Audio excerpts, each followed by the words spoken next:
Salut à tous et bienvenue dans le récap de l'actualité F1, votre rendez-vous hebdomadaire tous les jeudis à 16 h. On revient sur toutes les news de la Formule 1 avec cette semaine une grosse annonce qui en a surpris plus d'un et pas mal de news sur le calendrier. On continue de revenir sur tout ce qu'on a eu au fil de l'hiver.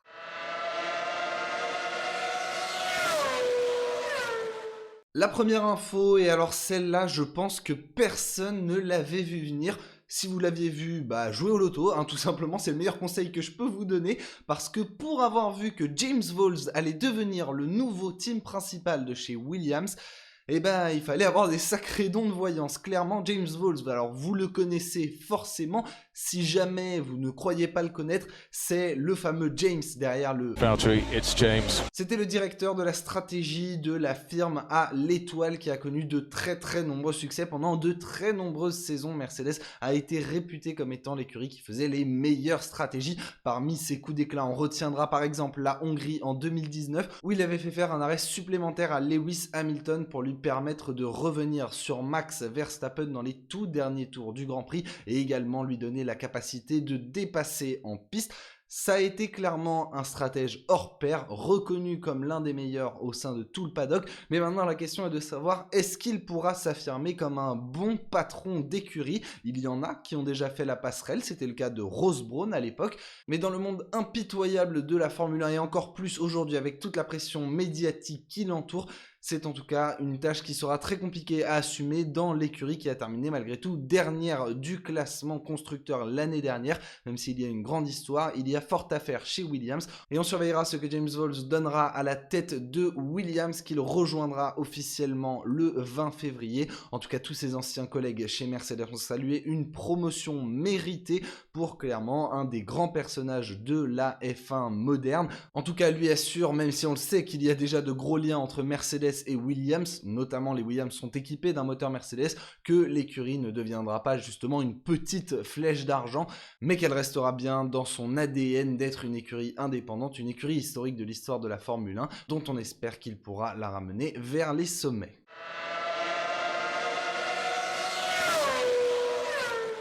On enchaîne avec un gros volet sur le calendrier avec l'officialisation du calendrier définitif pour la saison de Formule 1 2023. Cette semaine, on a eu la confirmation que le Grand Prix de Chine ne serait pas remplacé ou ne reviendrait pas au calendrier comme il y avait eu une hypothèse ces dernières semaines avec l'assouplissement des règles sanitaires dans le pays.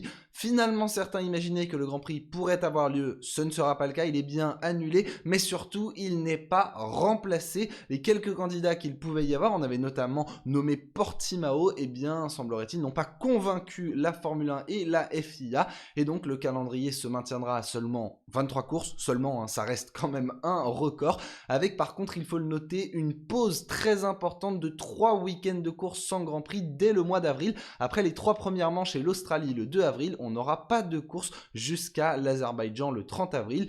Une pause au milieu de la saison, ça commence à devenir assez traditionnel avec les annulations. L'année dernière, on n'avait pas eu la Russie et grosse pause entre l'Italie et Singapour. On avait eu aussi l'annulation de l'Australie il y a 2 ans.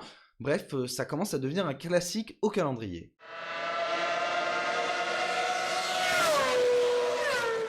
Ce calendrier de Formule 1 2023 sera composé de 6 F1 Sprint, les courses du samedi, 30% de la distance totale de course, une centaine de kilomètres, une course d'environ une demi-heure qui fait suite à une qualification avancée au vendredi, avec donc une petite course le samedi qui à la fois distribue des points pour les 8 premiers, mais également définit l'ordre de la grille de départ du lendemain. Ce format va donc être étendu, puisque vous l'avez entendu, il y en aura 6 en 2023 contre 3 en 2021 et 2022. Et les localisations évoluent également. Forcément, il y en a plus. L'Azerbaïdjan pour ouvrir le bal, ça promet d'être une course explosive. Il faudra ensuite attendre l'été pour le retour du format avec 2 courses au mois de juillet. D'abord en Autriche où l'on s'est rendu déjà l'année dernière pour ce format et en Belgique où on va le tester. Belgique, il y a souvent des premiers tours assez explosifs, donc ça nous donnera 2 départs dans le Grand Prix. Hâte de voir ce que ça va donner. Et puis, il faudra ensuite attendre vraiment la fin de saison avec 3 F1 Sprint regroupés sur le Qatar, les États-Unis et le Brésil. Et notamment dans le seul triple header de la saison, États-Unis, Mexique, Brésil, on retrouvera 2 F1 Sprint. Le mois de octobre-novembre, les 2 mois vont être extrêmement chargés. La fin de saison, de toute façon, va être extrêmement chargée puisque de nouveau, la saison se terminera en décembre. Donc clairement, il faudra être bon sur la durée, marquer des points partout. Et de toute façon, comme le disait Enzo Ferrari, c'est avec les points intermédiaires que l'on gagne un championnat. Des points intermédiaires, il y en a beaucoup qui seront attribués le samedi cette année.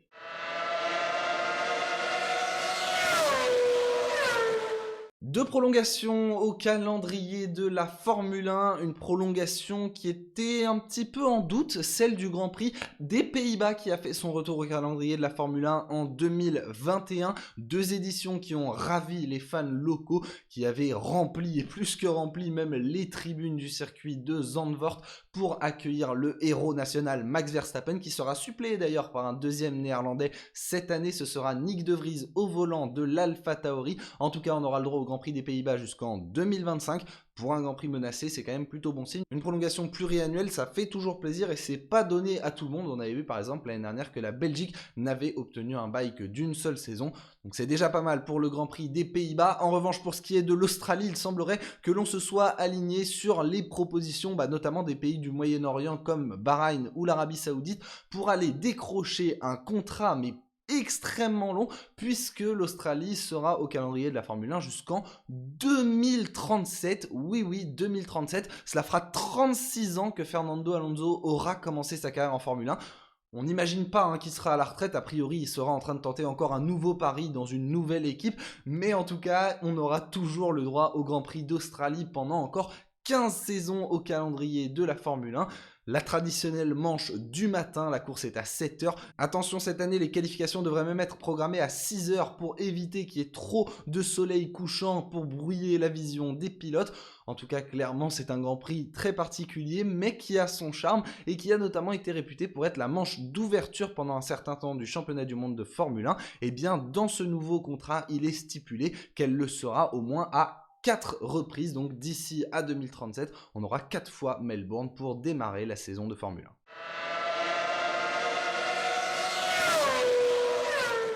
Et enfin, pour en terminer avec les news du calendrier, pour finir un petit peu de reprendre les nouvelles de l'hiver, le Grand Prix de France n'aura plus lieu très probablement dans les prochaines années, même si on espère toujours un retour dans les prochaines saisons en alternance. Le groupement d'intérêt public qui était à l'origine de l'organisation de ce Grand Prix entre 2018 et 2022 devait être dissous. Alors il ne l'a pas été, on va en reparler dans quelques instants, mais en tout cas il va être dissous a priori. Le GIP, tel qu'on l'appelait par ses initiales, n'a pas réussi son objectif secondaire qui était de tenter de rester au calendrier de la Formule 1 jusqu'en 2027. Il semblerait que les négociations ne soient pas favorables à un renouvellement de la France ou un retour de la France au calendrier de la Formule 1 dans les prochaines années. Et donc c'en est terminé malheureusement. En tout cas, le GIP n'a pas été dissous dès maintenant. Pourquoi ? Parce qu'il est endetté à hauteur de 27 millions d'euros. Et oui, le Grand Prix était en plus déficitaire. Ça ne va pas aider à en réorganiser un dans les prochaines années, malheureusement. En tout cas, sa dissolution a été confirmée par Christian Estrosi, directeur général du Conseil de la région Provence-Alpes-Côte d'Azur, qui confirmait que le GIP est en voie de dissolution et que la procédure se poursuit. Il semblerait qu'il faille malheureusement attendre plusieurs années avant de pouvoir de nouveau soutenir nos pilotes français sur leur terre locale.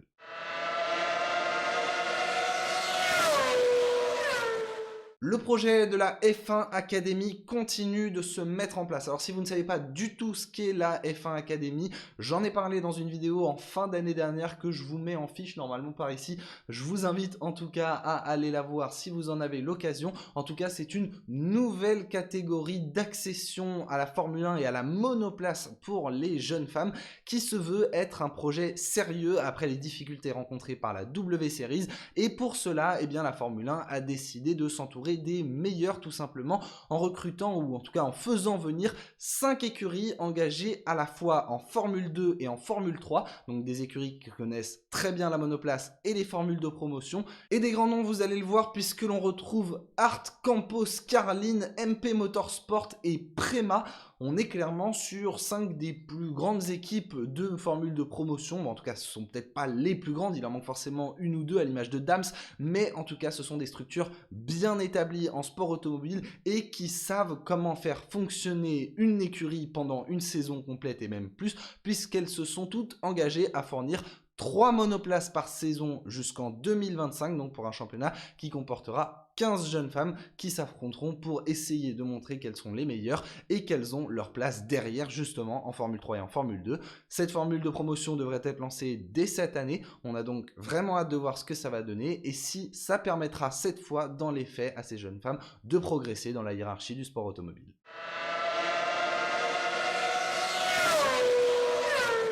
Un petit peu de programme pendant l'hiver alors qu'on attend vivement le retour de la Formule 1 fin février avec les essais hivernaux, début mars avec le premier Grand Prix de la saison. Mais dès février, on va avoir de quoi se régaler avec déjà le retour de Drive to Survive, la 5e saison qui sera disponible le 24 février sur Netflix. Ce sera tout simplement le deuxième des 3 jours d'essais hivernaux organisés en 2023. Je vous rappelle qu'ils auront lieu à Bahreïn les donc 23, 24 et 25 février. Donc on sera en plein dans le retour de la Formule 1, on va se régaler comme chaque année. Mais avant cela, il y a les présentations des Formule 1 de 2023. Vous le savez, ma période préférée de l'année, j'en parle souvent. On fera comme d'habitude une vidéo sur chaque nouvelle monoplace. Et ça devrait commencer avec Red Bull le 3 février, un événement à New York pour présenter la nouvelle voiture et les nouveaux kits. Bon, j'espère qu'ils nous présenteront une vraie voiture et pas un châssis d'usine comme l'année dernière, un châssis préfet par la FIA. On verra bien, en tout cas on sera là pour suivre ça ensemble bien évidemment. Ceux qui ne trichent pas en général, c'est Mercedes qui présenteront leur Formule 1, eux pas mal plus tard, le 15 février. Mais en général, eux présentent vraiment quelque chose, donc ce sera intéressant à suivre. Le lendemain de la Ferrari, on sera vraiment en plein dedans. À ce moment-là, les présentations s'enchaîneront et ce sera un régal. Petite info sur Mercedes d'ailleurs, ils ont signé un contrat pluriannuel avec un nouveau sponsor, Solera, qui est spécialisé dans la réparation de voitures. Toujours plus de sponsors sur la Mercedes. He needs a driver and an engine. Yeah. Et pour finir, 3 petites infos bonus qui vont ensemble puisqu'on va retrouver 3 anciennes figures de la Formule 1 ailleurs dans le sport automobile, dont 2 que je sais la communauté française adore ou déteste pour l'une d'entre elles. En tout cas, on commence avec Cyril Abiteboul qui devient le nouveau team principal de Hyundai en WRC. C'est une tâche assez ardu, honnêtement, il y en a beaucoup qui s'y sont cassés les dents. Hyundai, c'est une équipe, si vous ne la connaissez pas en WRC, qui essaye de décrocher le titre depuis tant d'années, mais qui n'y est jamais parvenu. En seront-ils capables avec un team principal complètement rookie en rallye? Eh ben écoutez, c'est ce qu'on surveillera dès ce week-end avec le rallye du Monte Carlo qui commence ce jeudi tout simplement. On va s'en régaler comme chaque année. Et puis maintenant, on se tourne vers l'endurance pour le retour de Antonio Giovinazzi avec la Scuderia Ferrari qui montre son projet d'hypercar. Et pour cela, elle fait appel à de nombreux pilotes italiens, dont l'ancien pilote Alfa Romeo, qui donc se dirige vers l'endurance et vers l'hypercar, cette nouvelle catégorie extrêmement attirante qui va justement voir s'affronter Ferrari, Porsche, Toyota et j'en passe à partir de cette saison. On n'oublie pas bien sûr Peugeot qui est arrivé dès l'année dernière. Et également Van Wall qui recrutera Jacques Villeneuve pour participer notamment aux 24 heures du Mans donc cette année, mais à toute la saison d'endurance.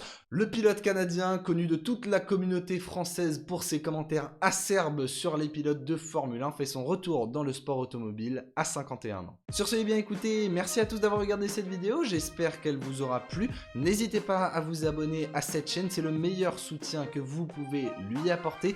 Quant à nous, on se retrouve la semaine prochaine, même jour, même heure, même rendez-vous pour de nouveau revenir sur toutes les actualités de la Formule 1.